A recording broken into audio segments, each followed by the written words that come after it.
रामटेक की बात है। गुरुदेव 2017 में चातुर्मास के तुरंत बाद सुबह सुबह उठे और हम लोगों से बोलते हैं, चूंकि मैं गुरुजी के पास होता था, तो गुरुजी बोलते हैं प्रसाद को बुलाओ। प्रसाद मतलब कोई प्रसाद नहीं, परम पूज्य निर्यापक श्रमण श्री प्रसाद सागर जी, तो बोलते हैं प्रसाद को बुलाओ।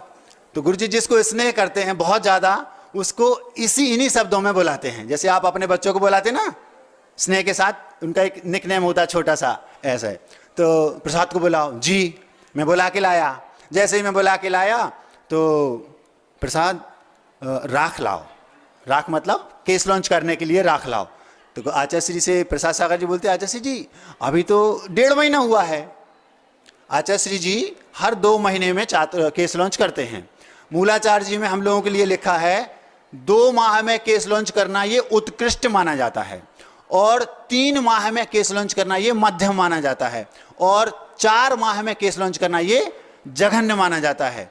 कोई भी श्रमण किसी भी कंडीशन में 4 माह से 1 दिन भी बढ़ा नहीं सकता, चाहे प्राण कंठगत भी क्यों ना हो जाए। ये अलग है कि 2 माह में अगर 3 दिन पहले कर ले अथवा 3 दिन बाद में भी कर ले तो भी वो उत्कृष्ट ही माना जाएगा। 3 माह में 3 दिन पहले कर ले अथवा 3 दिन बाद में कर ले तो वो मध्यम ही माना जाएगा। लेकिन जघन्य में 3 दिन पहले तो कर ले 4 माह में, लेकिन 1 दिन भी बाद नहीं कर सकता, चाहे प्राण कंठगत हो जाएं, लेकिन उनको केस लॉन्च तो करने पड़ेंगे। तो आचार्य श्री जी पिछले 55 वर्षों से केवल 2 माह में ही उत्कृष्ट चर्या के पालक हैं। वे 2 माह में ही करते हैं। कितनी भी विपरीत परिस्थिति हो जाए, कितने भी 2 नहीं 3 नहीं उपास अंतराय कुछ भी हो जाए, चाहे बिहार हो कुछ भी हो, कितनी भी गर्मी हो, लेकिन गुरुजी तो उत्कृष्ट चर्या के धारक हैं। वो हम तिथि से करते हैं। तो हुआ क्या कि जो तिथि थी वो 2 बार आती है, एक कृष्ण पक्ष में, एक शुक्ल पक्ष में। तो गुरुदेव ने सोचा कि समय हो गया, जबकि वो हुआ था शुक्ल पक्ष का और गुरुजी ने किए थे कृष्ण पक्ष में, तो 15 दिन बाकी थे। जैसे आचार्य श्री जी ने सुना, जबकि आचार्य श्री उस समय बहुत अस्वस्थ थे। आप लोगों ने सुना होगा कि जब आचार्य श्री जी रामटेक में थे 17 में, तो अचानक 15 दिन के लिए बहुत अस्वस्थ हो गए थे। तो आचार्य श्री जी बोलते हैं राख लाओ। तो प्रसाद सागर जी ने कहा, आचार्य श्री अभी तो 15 दिन बाकी हैं। जैसे उन्होंने सुना कि 15 दिन बाकी हैं, मैं तो भूल गया। बोले अरे अच्छा 15 दिन बाकी हैं, तो ठीक है। और बस उनने पीछे उठाई और वहाँ की जो प्रतिभा स्थली की जो बिल्डिंग थी, निर्माणाधीन बिल्डिंग थी, उसको देखने के लिए गुरुदेव पूरे संघ के साथ चले गए। 1-1.5 घंटा वहाँ अच्छे से बिताया, और बिताने के बाद वापस आए। तब तक पूजन का समय हो गया। पूजन हुआ। पूजन होने के बाद गुरुदेव ने अपना 10, 15, 20 मिनट का वक्तव्य भी दिया, और गुरुजी बहुत प्रसन्न थे आज रोज की अपेक्षा। पता नहीं क्या बात है, अब वो तो अपने अंदर ही रखते, किसी को बताते तो है नहीं। जब पूजन हो गई, पूजन होने के बाद आहार के लिए, शुद्धि के लिए सारे महाराज एक साथ जो थोड़ा सा मैदान है वहां पर गए, हाथ धो रहे थे बेसन से। इतने में आचार्य जी बोलते हैं प्रसाद को बुलाओ। फिर प्रसाद को बुलाओ जी, प्रसाद सागर जी को फिर बुला के लाए। क्या हो गया? बोले आज पिछी का परिवर्तन है।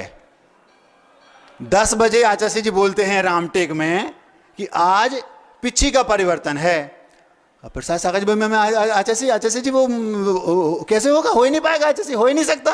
बोले पिछियां तो आती हैं गुना से, अशोकनगर से, एक भी पिछी अभी आई नहीं है। और आचार्य जी कम से कम अब भी तुरंत भी वहां मैं अगर खबर कर दूं तो कम से कम 7-8 घंटे आने में तो लगेंगे, और वहां तैयार हैं भी कि नहीं है क्या पता। और अगर हम कहीं से भी मंगाएं तो एक भी पिच्ची नहीं आ सकती। आचार्य जी मेरी पिच्ची तो आ गई है, आप अपनी देख लो। गुरुजी बोलते हैं मेरी पिच्ची तो आ गई, आप अपनी देख लो। और उस समय क्या था, एकदम सन्नाटा था। सुबह सुबह की बात थी, 10-20 लोग होंगे मुश्किल से। तो आचार्य जी बोलते हैं, प्रसाद सागर जी बोलते हैं आचार्य जी न देने वाले हैं, न लेने वाले हैं, न ताली बजाने वाले हैं, करेंगे क्या? आचार्य जी बोलते हैं प्रसाद हो जाएगा, सब हो जाएगा। आज पिछी परिवर्तन है 1:30 बजे। बोल दिया। अब गुरु तो गुरु होते हैं, बॉस इज ऑलवेज राइट। उन्होंने बोल दिया तो बोल दिया। और प्रसाद सागर जी भी ऐसे जबरदस्त शिष्य हैं, जैसे वो मुन्ना भाई MBBS फिल्म देखी आपने? उसमें वो सर्किट होता है, सर्किट, बिल्कुल सर्किट के 2 कॉपी। उसमें वो जो मुन्ना भाई होता है वो गटर में बैठा है, पैर डाले गटर में, और बोलता है सर्किट तेरे को बापू देख रेला।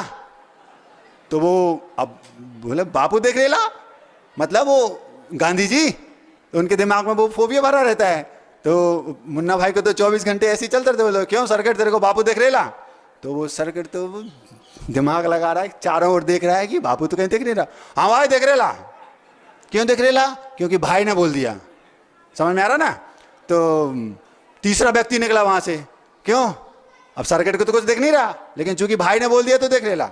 तो तीसरा व्यक्ति वहां से निकलता है, तो उस तीसरे व्यक्ति से वो पूछते क्यों तेरे को बापू देख लेला? वो सर्किट पूछता है, तो बोले तुम लोग इन लोगों को चढ़ गई है। वो बोलता है इन लोगों को चढ़ गई है। बोले कि तेरे को देख रेला? बोले नहीं देख रेला। अबे भाई ने बोल दिया तो बापू देख रेला। ये हैं प्रसाद सागर जी। गुरु जी ने बोल दिया तो बोल दिया, अब उसमें कोई गड़बड़ ना कूं काकू कुछ नहीं। अब 1:30 बजे पिछी परिवर्तन होना है। केवल गुरुदेव की पिछी आई है, 35-40 महाराज हैं और पिछियों का कोई ठिकाना नहीं, लेकिन गुरु ने बोल दिया तो पिछी परिवर्तन तो होगा। जल्दी से गए प्रसाद सागर जी, फटाफट आचा से निकले, पीछे के दरवाजे से निकल गए, पता नहीं किस चौके में जल्दी पल्दी आहार करके लौट के आए और उन्होंने अपनी सारी सेटिंग बनाई।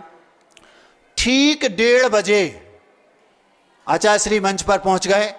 कहां से लाखों की भीड़ आ गई पता नहीं, कहां से पिछियां आ गई पता नहीं, और पूरा पिछी परिवर्तन सानंद संपन्न हो गया। इतनी सारी पिछियां कहां से आ गई, हमें तो ऐसे लगता है कि कोई दैवीय चमत्कार हुआ हो। सब व्यवस्थित हो गया। गुरुजी बोलते क्यों प्रसाद हो गया? हाँ भाई हो गया। ये है, ये गुरु के प्रति भक्ति और गुरु का आशीर्वाद और गुरु के वचन। हो जाएगा तो हो जाएगा। पिछी परिवर्तन हुआ, लगभग 3 बज गए। आचार्य श्री जी मंच से उतरे और शांतिनाथ भगवान के दर्शन किए और बिहार कर दिया। ये कैसे वो चलते हैं, कैसे वो जीवन उनके दिमाग में, वो क्या सोचते हैं पता नहीं।